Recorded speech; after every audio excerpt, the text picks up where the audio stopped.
यो श्रम संस्कृति पार्टीको नाममा श्रमविहीनहरू चाहिँ अल्छीहरू है, काम गर्नु मेहनत गर्न नसक्ने अल्छीहरू क्युआर कोड राखेर दुनियाँसँग चन्जा असुली गर्ने, अनि त्यहाँ श्रमदान गएको भन्ने ढुङ्गा बोकी डबल्ने। भुत्रो ढुङ्गा बोक्नु, अर्काको बुढाबुढी अर्काको बुढीहरूको बोकेर हिँडिरहेको रहेछ।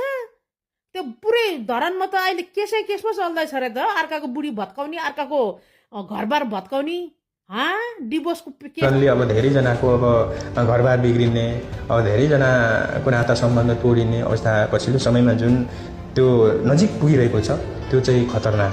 बालिकालाई यौन दुर्व्यवहार गरेको कुरा एक दिन यथार्थ कुरा बाहिर आएको दिन चाहिँ कोही पनि तपाईँको कानुनबाट चाहिँ भाग्न पाइँदैन। श्रमदाताहरूले को गतिविधि पछिल्लो समयमा बाहिर आइरहेको छ। तपाईँको यहाँ इलाका प्रहरी कार्यालयमा दैनिक जस्तो सम्बन्ध विच्छेदको मुद्दाहरू दर्ता हुँदैछन्। यसले तपाईँको समाज हामी निर्माण गर्दैछौँ कि समाजलाई विभाजित गर्नतिर लाग्दैछ।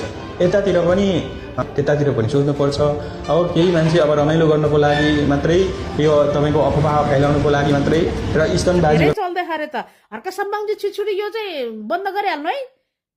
यो नत्र श्रम संस्कृति पार्टीमा श्रमविहीन भइसक्यो।